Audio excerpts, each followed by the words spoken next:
ठाकुर रणवीर सिंह गांव के सबसे बड़े स्कूल के प्रिंसिपल थे। एक दिन रणवीर स्कूल से घर लौटे। घर पहुंचते ही शांति ने उन्हें बताया, रणवीर, रिया को सुबह से हल्का बुखार है। मैंने उसे दवा दे दी, लेकिन वो कुछ बेचैन सी लग रही है। रणवीर ने इसे सामान्य समझा। अरे शांति, बच्चे को बुखार हो ही जाता है, थोड़ा आराम कर लेगी, ठीक हो जाएगी। शांति ने कहा, पता नहीं क्यों मुझे कुछ अच्छा नहीं लग रहा। रिया की आंखों में आज कुछ अलग सी बेचैनी थी। उस रात जैसे जैसे घड़ी की सुइयां आगे बढ़ीं, रिया की हालत बिगड़ने लगी। उसका बुखार 103 डिग्री तक पहुंच गया। वो बार बार बड़बड़ाने लगी, जैसे कोई सपने में डर रही हो। शांति ने रणवीर को जगाया। देखो, रिया की हालत ठीक नहीं है, कुछ तो गलत है। रणवीर ने रिया को देखा। उसका चेहरा पीला पड़ गया था और उसकी सांसें तेज तेज चल रही थीं। रणवीर ने उसे सुलाने की कोशिश की, लेकिन रिया की आंखें खुली की खुली रह गईं, जैसे वो किसी ऐसी चीज को देख रही हो जो वहां थी ही नहीं। रात गहरी हो चुकी थी। रणवीर और शांति रिया के पास बैठे थे जब अचानक उन्हें घर की छत से कुछ अजीब सी आवाजें सुनाई दी। टप टप टप, जैसे कोई धीमे धीमे कदमों से चल रहा हो। रणवीर का दिल जोर जोर से धड़कने लगा। शांति, तुमने सुना? उन्होंने धीमे से पूछा। शांति ने सिर हिलाया, लेकिन कुछ बोली नहीं। रणवीर उठे और छत की सीढ़ियों की तरफ बढ़े। सीढ़ियां चढ़ते वक्त उनकी टॉर्च की रोशनी कांप रही थी। छत पर पहुंचकर उन्होंने चारों तरफ देखा, लेकिन वहां कोई नहीं। उस रात जब रणवीर छत से वापस लौटे, उनके चेहरे पर एक अजीब सी बेचैनी थी। शांति ने उनकी आंखों में झांकते हुए पूछा, क्या हुआ? वहां कुछ था? रणवीर ने सिर हिलाया। नहीं, कुछ नहीं, शायद हवा थी। लेकिन उनकी आवाज में वो भरोसा नहीं था जो हमेशा उनकी बातों में झलकता था। शांति ने कुछ नहीं कहा, लेकिन उनके मन में भी एक डर पनप रहा था।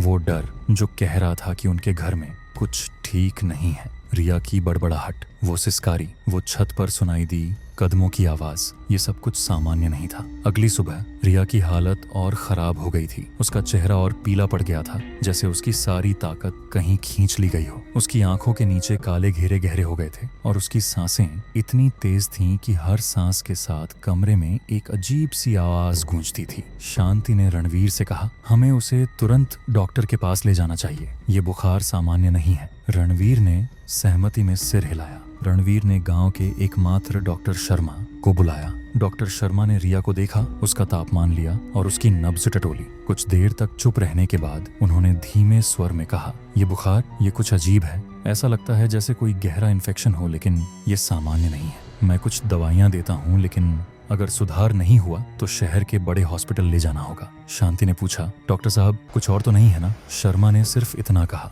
बस सावधान रहिए, गांव में कुछ बातें चल रही हैं। शर्मा के जाने के बाद रणवीर और शांति ने रिया को दवाइयां दी, लेकिन उसकी हालत में कोई सुधार नहीं हुआ। उसी दिन दोपहर को रणवीर स्कूल के लिए निकले। स्कूल पहुंचते ही उन्हें एक अजीब सी चिट्ठी मिली। वो चिट्ठी उनके डेस्क पर रखी थी, बिना किसी लिफाफे के, जैसे किसी ने चुपके से वहां रख दी हो। चिट्ठी में लिखा था, तुम जितना ऊपर जाओगे उतना नीचे गिरोगे, रुक जाओ वरना सब कुछ खत्म हो जाएगा। लिखावट टेढ़ी मेढ़ी थी, जैसे किसी ने जल्दबाजी में लिखा हो और उसमें कोई नाम नहीं था। रणवीर ने चिट्ठी को बार बार पढ़ा, लेकिन उनके दिमाग में कोई जवाब नहीं आया। क्या ये किसी बच्चे की शरारत थी या फिर कुछ और? उन्होंने चिट्ठी को अपनी जेब में रख लिया और सोचा कि वो इसे शांति को दिखाएंगे, लेकिन उनके मन में एक अजीब सा डर बैठ गया था। शाम को जब रणवीर घर लौटे, शांति रिया के पास बैठी थी। रिया सो रही थी, लेकिन उसकी नींद में भी एक अजीब सी बेचैनी थी। वो बार बार बड़बड़ाती, वो औरत, वो मुझे देख रही है। शांति ने रणवीर को चिट्ठी दिखाई और कहा, ये क्या है? ये किसने लिखा?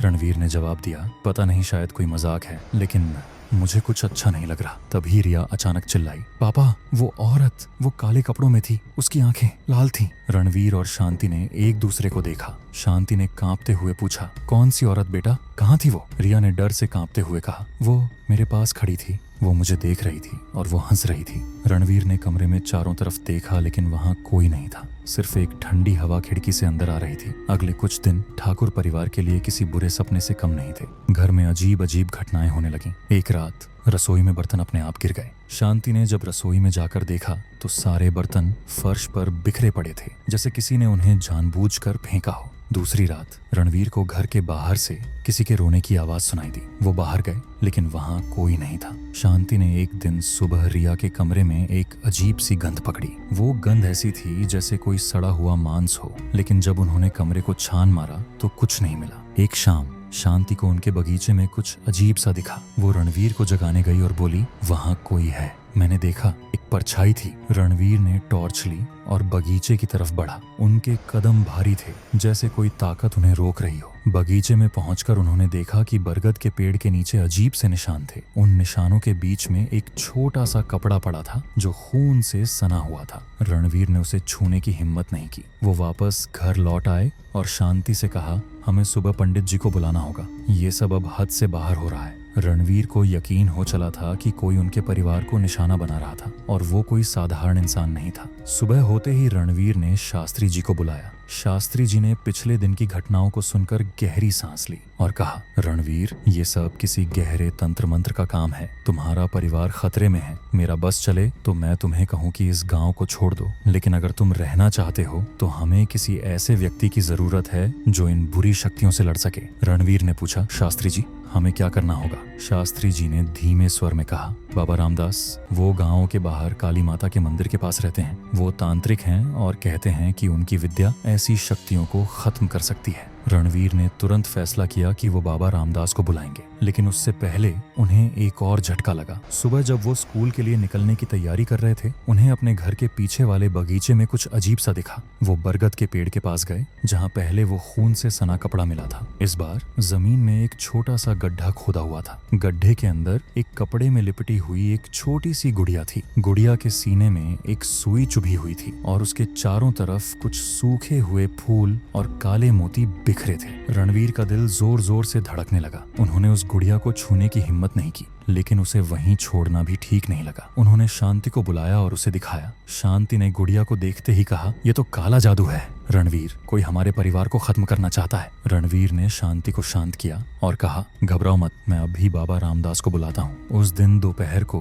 बाबा रामदास ठाकुर परिवार के घर पहुंचे। बाबा रामदास की उम्र 60 के आसपास थी। उनके लंबे सफेद बाल और काले कपड़ों में थे। जैसे ही उन्होंने घर में कदम रखा, उन्होंने हवा में कुछ सूंघा और कहा, इस घर में मृत्यु की गंध है। ये कोई साधारण आत्मा नहीं है। इसके पीछे कोई इंसान है जो बहुत गहरी जलन रखता है। बाबा ने रिया को देखा, जो अब बिस्तर पर कमजोर और बेसुध पड़ी थी। उसकी आंखें बंद थीं, लेकिन उसकी सांसें अब भी बड़बड़ा रही थीं। वो औरत, वो मुझे ले जाएगी? बाबा ने रणवीर से पूछा, क्या तुमने कुछ अजीब देखा है? कोई चीज, कोई निशान? रणवीर ने बरगद के पेड़ के नीचे मिली गुड़िया की बात बताई। बाबा ने तुरंत कहा, मुझे वो गुड़िया दिखाओ। रणवीर उन्हें बगीचे में ले गए। बाबा ने गुड़िया को ध्यान से देखा और कहा, ये मारण क्रिया का हिस्सा है। कोई तुम्हारे परिवार को खत्म करना चाहता है, लेकिन ये सिर्फ शुरुआत है। इस घर में और भी कुछ छिपा है। बाबा ने उसी दिन एक हवन का आयोजन करने का फैसला किया। हवन की तैयारी शुरू हुई। बाबा ने घर के बीचों बीच एक हवन कुंड बनाया और मंत्र पढ़ने शुरू किए। जैसे ही मंत्रों की गूंज घर में फैलने लगी,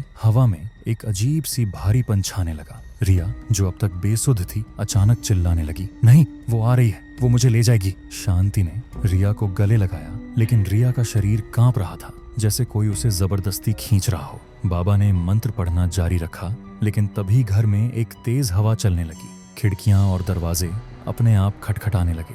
रणवीर ने बाबा से पूछा, ये क्या हो रहा है? बाबा ने गंभीर स्वर में कहा, ये वो शक्ति है जो तुम्हारे परिवार को निशाना बना रही है। वो मेरे मंत्रों से डर रही है, लेकिन वो आसानी से नहीं हटेगी। हवन की आग तेज हो रही थी और उसकी लपटें अब नीली पड़ने लगी थीं। तभी रिया ने फिर चिल्लाया, पापा, वो कह रही है कि तुमने उसका हक छीना। वो तुमसे सब कुछ वापस ले लेगी। रणवीर तभी कुछ याद आया। शांति की छोटी बहन ममता, जो कभी रणवीर की सफलता की तारीफ करती थी, लेकिन उसकी आंखों में हमेशा एक अजीब सी चमक होती थी। क्या वो ममता हो सकती थी? रणवीर ने यह ख्याल में झटक दिया, वो मेरी साली है, वो ऐसा क्यों करेगी? लेकिन उनके मन में एक शक का बीज बोया जा चुका था। हवन की आग की लपटें अब नीली पड़ चुकी थीं और ठाकुर परिवार के घर में एक अजीब सी भारीपन छाया हुआ था। रिया की चीखें, वो मुझे ले जाएगी, अभी भी कमरे में गूंज रही थी और बाबा रामदास के मंत्रों की आवाज उस अंधेरे को चीरने की कोशिश कर रही थी जो घर के हर कोने में पसरा हुआ था। रणवीर और शांति रिया के पास बैठे थे। उनके चेहरे पर डर और बेबसी साफ दिख रही थी।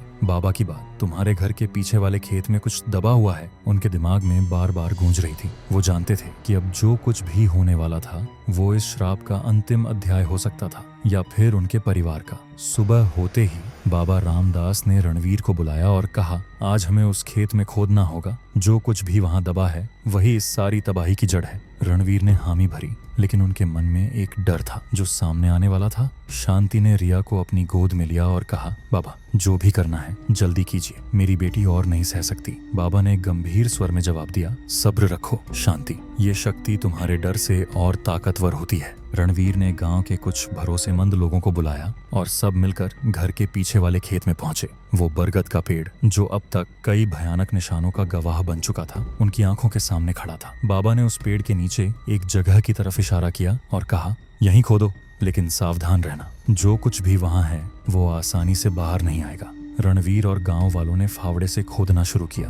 करीब 7 फीट नीचे खोदने के बाद एक गांव वाले का फावड़ा किसी सख्त चीज से टकराया। सब रुक गए। रणवीर ने झुककर देखा, वहां एक तांबे की प्लेट थी जिस पर अजीब अजीब से चिन्ह बने थे। प्लेट के ऊपर कुछ सूखा हुआ खून और एक कटा हुआ नींबू था जो पूरी तरह लाल हो चुका था। साथ में कुछ मानव बाल थे जो किसी की चोटी की तरह बंधे हुए थे। रणवीर का शरीर कांपने लगा। बाबा ने प्लेट को देखा और कहा, यह मारण क्रिया का यंत्र है, कोई तुम्हारे पूरे परिवार को खत्म करना चाहता है। बाबा ने उस प्लेट को सावधानी से उठाया और उसे एक सफेद कपड़े में लपेट लिया। उन्होंने रणवीर को सख्त हिदायत दी, इसे किसी को मत दिखाना, इसे आज ही नदी में बहाना होगा। रणवीर ने सहमति में सिर हिलाया, लेकिन उनके मन में एक सवाल बार बार उठ रहा था। वो ममता जो कभी शांति की सबसे करीबी बहन थी, लेकिन जिसने पिछले कुछ सालों में उनसे दूरी बना ली थी। रणवीर ने शांति को ये बात नहीं बताई, लेकिन उनके मन में शक गहरा हो रहा था। उसी दिन दोपहर को रणवीर और बाबा उस तांबे की प्लेट को लेकर नदी की तरफ निकले। नदी का किनारा सुनसान था और सूरज बादलों के पीछे छिपा हुआ था। बाबा ने कुछ मंत्र पढ़े और प्लेट को नदी के तेज बहाव में बहा दिया।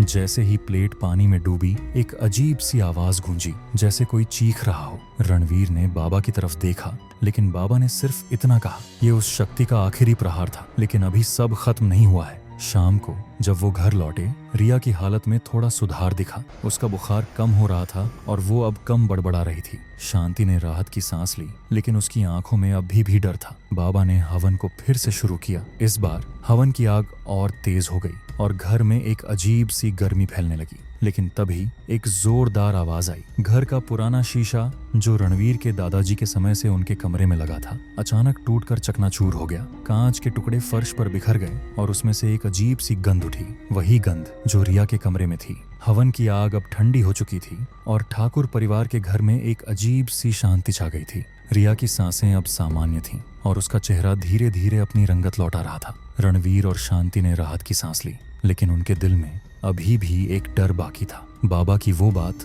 जिसने ये किया वो तुम्हारा बहुत करीबी है, उनके दिमाग में बार बार गूंज रही थी। क्या वो सचमुच सुरक्षित थे या ये शांति सिर्फ तूफान से पहले की खामोशी थी? अगले कुछ दिन ठाकुर परिवार के लिए सुकून भरे थे। रिया की हालत में सुधार हो रहा था। वो अब बिस्तर से उठकर धीरे धीरे घर में घूमने लगी थी। शांति ने उसे स्कूल जाने से मना किया, लेकिन रिया ने हंसकर कहा, मम्मी मैं ठीक हूँ, अब वो औरत मुझे नहीं दिखती। रणवीर ने स्कूल में अपनी जिम्मेदारियां फिर से संभाल लीं, लेकिन उनकी आंखों में एक सतर्कता थी।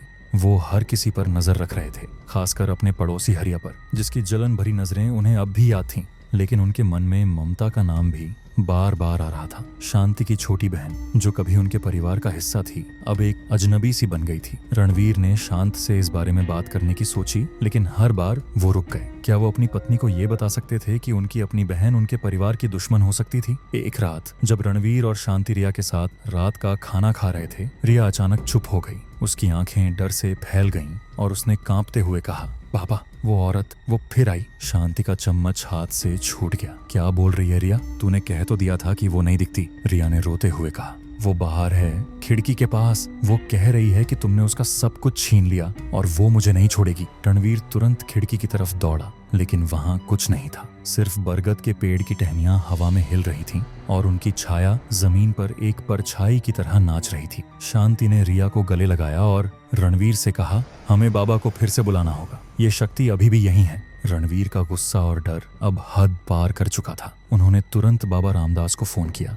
बाबा अगली सुबह फिर से ठाकुर परिवार के घर पहुंचे। उन्होंने घर का मुआयना किया और गंभीर स्वर में कहा, मैंने जो सुरक्षा कवच बनाया था वो टूट गया है। इसका मतलब है कि वो शक्ति फिर से लौट आई है, लेकिन इस बार हमें इसका अंत करना होगा। बाबा ने एक और हवन का आयोजन किया। इस बार उन्होंने घर के हर कोने में गंगा जल छिड़का और कुछ खास मंत्रों से बंधे धागों को घर के चारों कोनों में बांधा। हवन शुरू होते ही घर में फिर से वही भारीपन छाने लगा। रिया अचानक बेहोश हो गई। शांति चीख पड़ी, बाबा मेरी बेटी को बचा लो। बाबा ने शांति को शांत किया और मंत्र पढ़ना जारी रखा। तभी रिया की आंखें खुलीं और उसने एक ऐसी आवाज में बोलना शुरू किया जो उसकी नहीं थी। तुमने मेरा हक छीना रणवीर, तुमने मेरी जिंदगी बर्बाद की, अब मैं तुम्हारा सब कुछ छीन लूंगी। रणवीर और शांति स्तब्ध रह गए। वो आवाज वो ममता की थी। शांति ने कांपते हुए पूछा, ममता ये क्या है? बाबा ने मंत्र पढ़ना बंद किया और कहा, ये वो शक्ति नहीं है जो तुम सोच रहे हो। ये ममता की आत्मा नहीं है। ये एक ऐसी शक्ति है जिसे ममता ने तुम्हारे खिलाफ इस्तेमाल किया। रणवीर ने गुस्से में पूछा, क्या मतलब? ममता ने ये सब किया? बाबा ने गहरी सांस ली और कहा, हाँ रणवीर, ममता ने तुम्हारी तरक्की से झलकर एक तांत्रिक से मारण क्रिया करवाई थी, लेकिन उसकी अपनी आत्मा अब उस शक्ति के चंगुल में है। वो अब ना जीवित है न मृत। वो इस दुनिया और उस दुनिया के बीच फंसी हुई है। शांति की आंखों से आंसू बहने लगे। मेरी बहन, मेरी अपनी बहन ने ऐसा क्यों किया? बाबा ने जवाब दिया, जलन। शांति, जलन इंसान को कुछ भी करने पर मजबूर कर देती है। ममता को लगता था कि तुमने उसकी जिंदगी छीन ली। तुम्हारी खुशहाली, तुम्हारा परिवार, तुम्हारी बेटी, वो ये सब बर्दाश्त नहीं कर पाई। बाबा ने हवन को पूरा किया। इस बार जैसे ही मंत्रों की आखिरी पंक्ति पढ़ी गई, घर में एक तेज चीख गूंजी। वो चीख ऐसी थी जैसे कोई सदियों से दबा हुआ दर्द बाहर निकल रहा हो। रिया का शरीर शांत हो गया और उसकी आंखें बंद हो गईं। जब वो होश में आई, उसने कहा, पापा वो औरत अब नहीं दिख रही, लेकिन वो मम्मी की बहन थी, आंटी ममता। शांति रो पड़ी। रणवीर ने उसे गले लगाया, लेकिन उनके मन में एक गहरा दर्द था। उनकी अपनी साली, जिसे वो परिवार का हिस्सा मानते थे, ने उनके खिलाफ इतना बड़ा षड्यंत्र रचा था। बाबा ने कहा, अब ये शक्ति चली गई है, लेकिन ममता की आत्मा को शांति नहीं मिली। वो अपनी सजा भुगत रही है। रणवीर ने ममता से मिलने की कोशिश की, लेकिन गांव वालों ने बताया कि ममता कुछ महीने पहले ही गांव छोड़कर चली गई थी। कोई नहीं जानता था कि वो कहाँ थी। कुछ लोगों ने अफवाहें सुनी थीं कि उसे रात को जंगल में एक काली परछाई के साथ देखा गया था, लेकिन कोई पक्का सबूत नहीं था। कहीं आपके परिवार में कोई ममता जैसा तो नहीं? अपनों से सावधान रहे। हमारी कहानी अच्छी लगी हो तो प्लीज लाइक करें और कहानी देखने के लिए सब्सक्राइब करें। राधे राधे।